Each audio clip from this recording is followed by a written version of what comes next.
Hey guys, I'm Dov, and today I'm back with more Total War Warhammer 2 online action. Today we're back with the Beastmen, going to be taking on the Empire, so let's get to the army compositions. I've got a Beast Lord here on the Chariot. He's got both his support buffs, making him a pretty good support character. Apocalyptic Vision and Horn of the First Beast, both very good melee attack buffs. And we've got a Brave Shaman Lord of Shadows here with Melkoth, Mystifying Miasma, Enfeebling Foe, and Penumbral Pendulum. We've also got a Cygor. You can see the Regiment of Renown. I have more sleep already lobbing rocks across the way at some enemy Reichsguard over there. We've also got a huge main line, lots of Ungor Spearmen herd, 4 of them, 4 Gore herds with shields, a couple of Centaurs with throwing axes. We've got also the Sons of Goros, Regiment of Renown, Centaurs with great weapons, and a couple more Centaurs, Vanguard deployed behind my opponent. For the Empire, you can see we've got Archlector leading the way, a couple Empire Knights, and the Zintler's Reichsguard through the main line. Going to be relatively thin because of this steam tank here. So he's got a few Spearmen with shields, some Swordsmen as well, and the steam tank, a couple Demigryph Knights with halberds, and the Jade Wizard supporting them. So yeah, you guys who think the steam tank is any sort of worthwhile, I guess we'll see. This is a pretty good comparison because the Cygor and the steam tank are very similar in terms of their role. They're both a melee monster and an artillery monster. Granted, the steam tank's a little bit faster. Obviously, it's heavily armored and doesn't do quite as much missile damage. The Cygor just has a massive splash attack that, although it's not super great against single entities, will do a solid amount of damage to cavalry and infantry.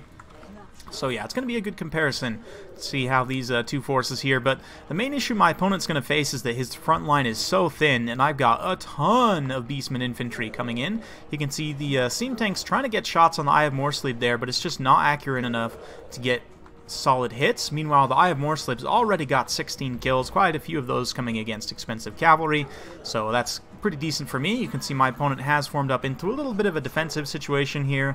Going to be trying to screen out these Centaurs with throwing axes to keep them from getting at the steam tank, which is all well and good.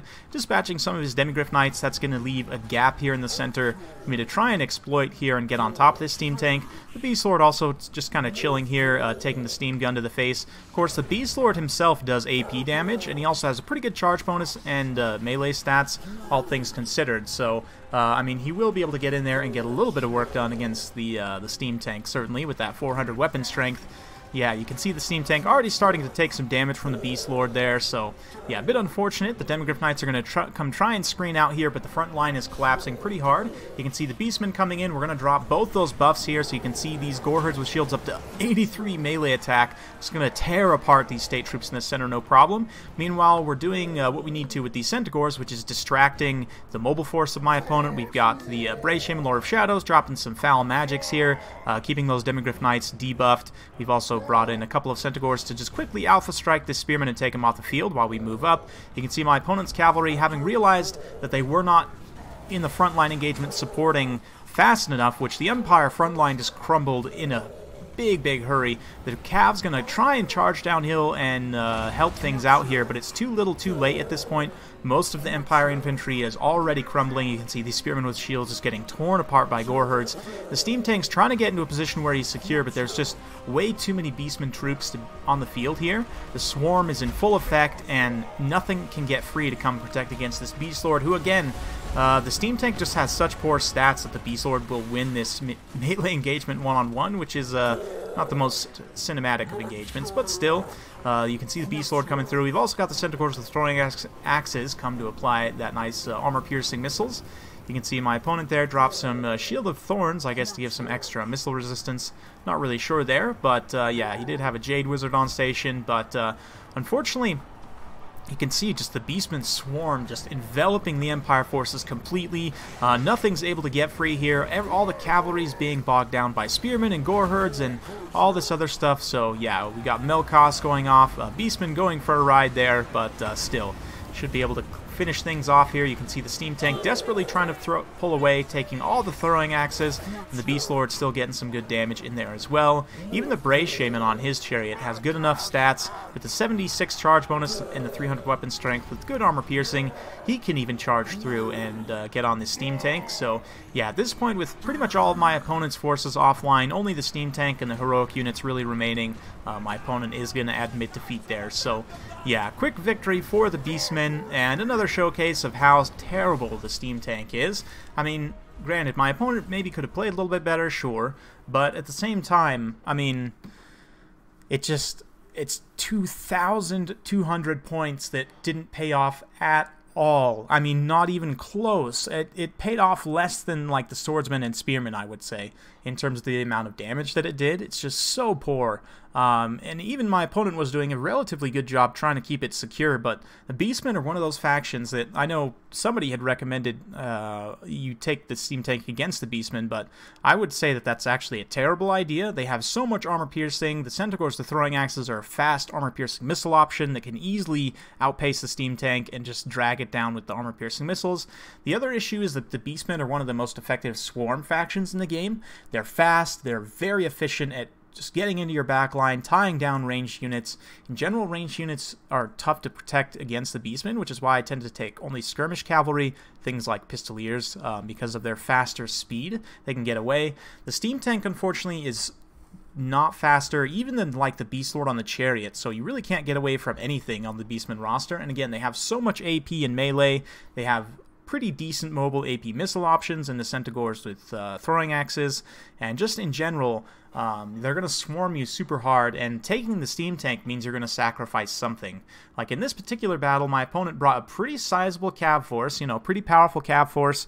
Maybe didn't play it super well, but it's definitely still a powerful part of his army. His front line was really where he was lacking. Just very, very little punching power or even staying power in the front line against a very concerted Beastman rush like that. You can see none of his front line units were really effective, but since that one was so short, we're going to go ahead and jump into another quick one here. This time I'm going to be taking Norska against Averlorn. I've got Wulfric the Wanderer, a Famir, a Balefiend Lord of Shadows, 4 Marauders, 3 Berserkers, with one of them being the Brutes of the Hound. We've got a couple of Marauders, one with axes, one with spears. We've also got the Famir Miststalkers, a single Famir Warrior with Great Weapon, and the Kennel, which is the Beasts of Tashnar and some Norscan Ice Wolves. For my High Elf opponent here, he's got Alariel up in the air, as well as a Great Eagle, a couple of Treekin, which you don't see too often in this matchup. Actually, just the one Treekin, a single Dryad as well, a couple Lothern Seaguard with Sisters of Averlorn, a couple of White Lions of Trace, 2 units, or sorry, a Dragon Prince and a Silver Helm. Interesting army, I have to say. Let's look at Alariel's spell loadout here. She's got Foz Protection, Earthblood, Tempest. Interesting, so perhaps expecting Frostworms here, which is not a crazy out-of-this-world pick, and Banishment as well. So pretty good spell loadout. You can see we're moving up to do some skirmishing initially with the Eagle here. Thankfully for me, my opponents focused his bowmen elsewhere. They're going to be firing at the Brutes of the Hound here in the center, which is a pretty good target. Thankfully for me, these Famir Miststalkers, who are a more high-value target, do have stock and are just now coming into range. The Sisters of Averlorn with their AP missiles could definitely do a number on those Famir, and that would be really, really painful. But you can see the frontline engagement getting underway here. Famir with Great Weapons just going to get in here and start to smack around these Treekin. Meanwhile, the Marauder Horsemen pulling around to the back line here, taking some fire from those Lothern Seaguard and more, but Enfeebling Foe and Melkos Mystifying Miasma going down on the Dragon Princes there, and they're just going to get torn to shreds by the Miststalkers.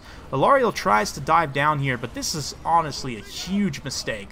The Miststalkers take no prisoners, and they're just going to beat the crap out of her. We've got the boat going down in the back, just riding through, straight through the archers there. Looks like the Lothern Seaguard are able to dodge that nicely, but the Hound Kennel is going to come on in and compromise the back line as well. The Lime Prince is getting dragged down, having already taken a ton of damage. You can see Alariel trying to stabilize this right side with some healing. Swordmasters and Treekin honestly holding up okay here under the Norscan assault.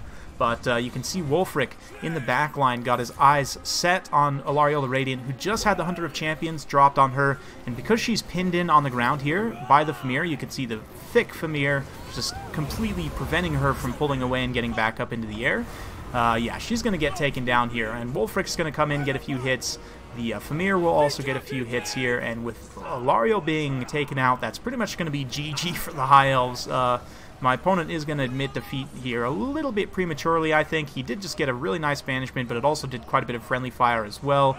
The Swordmasters are shattered, White Lions are broken. The Treekin aren't going to hold out a whole lot longer, so yeah, he admits defeat there, and probably rightly so, maybe a little bit early on. Alariel had managed to get back up in the air and could have potentially come back from routing and started to heal up some units in the back line, so probably a little bit premature of a quit by my opponent, but still, I understand his Dragon Princes, Silver Helms, and other, high-value units had already taken pretty much all the damage. Like, we'd already pretty much negated both his cav and most of his expensive infantry.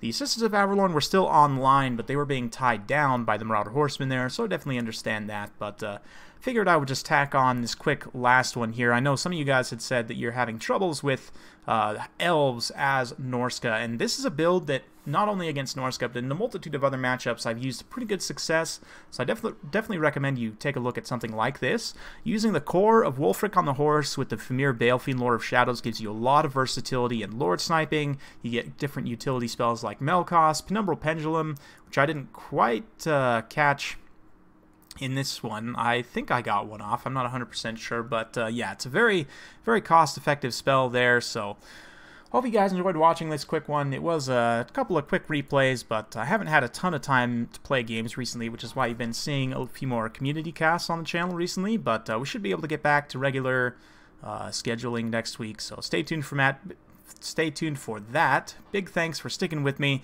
and yeah, subscribe if you haven't already, click that bell notification button, all that jazz, and we'll see you guys next time.